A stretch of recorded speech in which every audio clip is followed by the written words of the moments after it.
I don't know about you guys, but I feel like the music scene's in a really weird place right now. It just feels like everything has become corporate, which is weird because a lot of bands are local sized and they're trying to make big business decisions. Everything's about stats and everyone feels like they're a superstar, just kind of like the NBA. The game has changed. Some people love it, some people hate it, but you can't deny that the court looks different. I know it sounds really weird that I'm comparing music and sports together, but hear me out. I'm going to explain to you what's going on in music, but in basketball terms.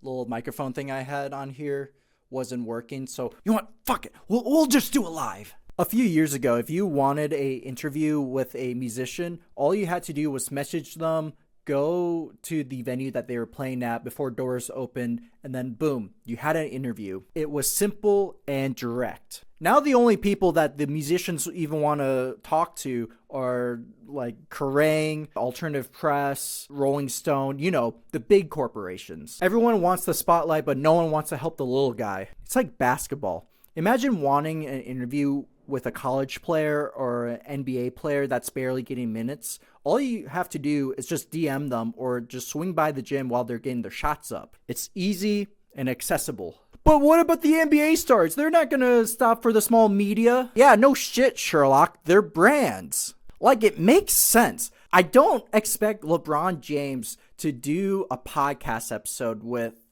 I don't know, basketball talk with Jimmy. It's the same way that I don't expect musicians like Sabrina Carpenter, Avenged Sevenfold, Green Day, and Twice to do an interview with a small YouTube channel. There is no benefit for them doing that. And you know what? That's fair. What I'm talking about are the bands that are playing at the 200 to 500 cap rooms. I'm talking about the musicians who aren't mainstream, who you could still walk up to before a show. The ones that are accessible. They're acting like they already made it to the NBA, yet they're not even close to making the playoffs.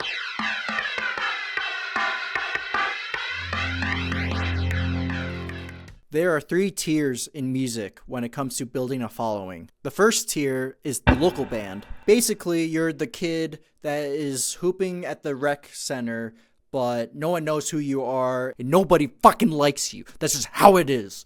Ugh. But hey, they're grinding. And if they stick with it and start to stand out, then they move up to varsity or AAU. It's like a promoter finally putting you on to real shows. They're not like the main attraction, but they're getting their reps in.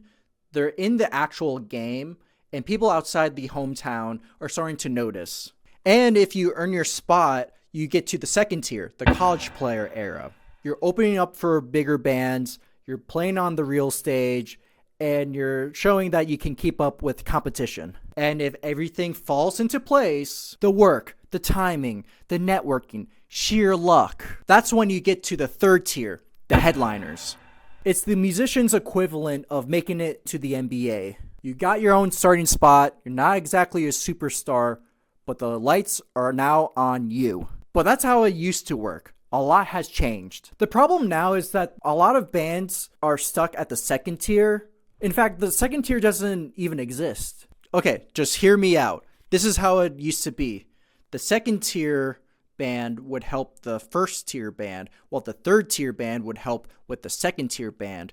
But the problem is that all the second tier bands are now at the third tier bands, and the first tier bands are having a really hard time trying to make it to the second tier. Musicians are now expected to go from high school to the NBA. It's like walking out of your YMCA gym and immediately you have to guard Steph Curry. It's insane. You need time. You need to learn. The music industry is throwing their artists to the wolves and then acting shocked when their artists can't win a championship. They haven't even touched a stage where the sound guy isn't also the bartender.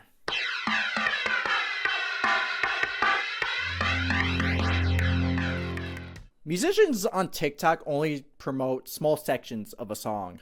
People will listen to a clip, think that it's a great song, but then when they actually check the song out, it's pretty average. Same thing happens in basketball. Take Ja Morant, for example. He's great at dunking on people. There's a lot of highlights of him dunking. Just a lot. But when you check out a Memphis Grizzly game, he's sitting on the bench most of the time. But even when he is playing, he's not dominating every possession, and people don't consider him a top 10 in the league. I like Ja Morant personally, but I feel like that has to do with the fact that there's just a lot of good NBA edits of him, or in K-pop fan cams. Musicians work the exact same way on TikTok. They oversell a single section of a song, make you think the song's fire, and then when you actually check out the song, it's a different story. The best way I could put it is, it's like dunking. Dunking looks cool and all, but if you're only doing it once or twice in a game, then does it really matter? That is TikTok in a nutshell. All highlights, very little substance.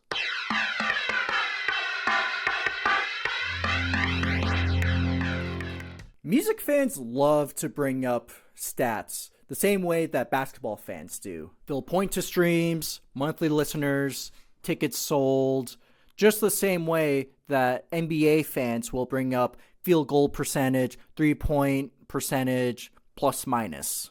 Stans will use Spotify numbers, Billboard charts, tickets sold to justify why their artist is the best, while NBA fans will use championship, wins, skill set to defend why their player is better than other players. But here's the thing, performance doesn't translate the way numbers suggest. For example, I thought how do you say his name? For example, I thought Nikola Vucevic was a terrible center for the Chicago Bulls.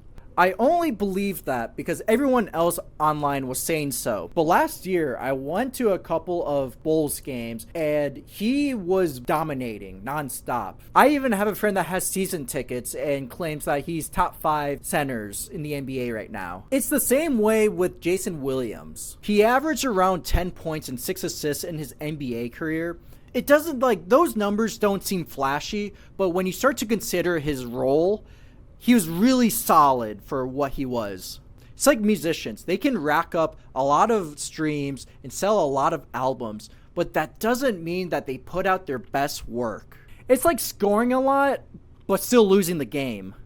I've seen fans defend albums by bringing up numbers like, dude, be FFR. Be fucking for real.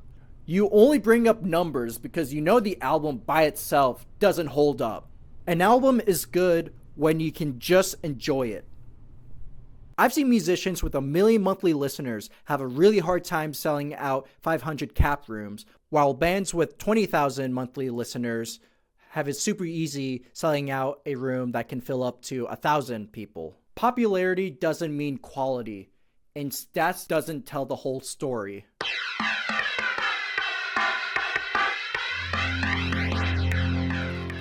There's no denying that everyone wants to be great. Everyone wants to score the last second buzzer beater, win a championship right out the gate. But that's not how it works. Sometimes you have to miss to eventually win. You can't expect every song to be a hit. It's just not interesting at all. And honestly, it's not even the musician's fault.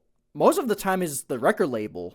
Just like NBA front offices expecting their first round pick to turn the team around and change everything instantly. Let me be clear. Why did I sound like Obama? Let me be clear. Michelle Obama. Yeah, that's I need to work on that. But let's be honest here. That's just not realistic. Yeah, it'd be awesome to have a Magic Johnson career. Not only in his rookie year did he win an NBA championship, he also got Finals MVP. But you gotta consider that is 1 in a million. You gotta keep this in mind. Jerry Buss bought the team, drafted Magic Johnson, and then reconstructed the Lakers front office. Everything had to align perfectly. Musicians don't even have that kind of luck. You can't just expect to release one song and then someone hands you a Grammy. Right here. Do you want this Grammy? Right here. Just look at it this way. Michael Jordan got drafted when he was 21 years old, and he didn't even win his first championship until he was 28. LeBron James was the first round pick, and he was also 18. He didn't even win until he was 27. But the music industry wants their artists to be superstars by the time they're 21. Context matters. Sometimes a musician is just at the right place at the right time, or they just know someone from the inside. A lot of your favorite musicians are still developing, they're still grinding, they're still working on their fundamentals. They're building their career one step at a time. Yeah, like hitting a buzzer beater is like fun and all, but like to win a championship, that's just something that doesn't happen overnight. They're built possession by possession. Careers are built song after song. I feel like at the end of the day, a lot of people get stuck in this get rich quick mindset. Everyone wants to be where they are in a week, maybe in a day. But the reality is you can't pick and choose how you climb the mountain. Yeah, it would be really nice to have the same career path as your favorite musician or athlete, but that's just not how it works. Everyone's story is different. I really thought that I'd be a full-time musician by the time I'm 20. I'm 25, still working on music, but if I'm being honest with you, I think this is the right path to be on. And the crazy thing is, a lot of the people that we look up to didn't even hit their stride until later on. Let me put it this way. American Idiot era Green Day could have easily written Dookie, but Dookie era Green Day could have never wrote American Idiot. It's the same thing with basketball. Like the 2014 Spurs could have easily won the 2005 championship, but the 2005 Spurs could have never won the 2014 championship. That's growth. That's experience. That's time. So don't rush your story.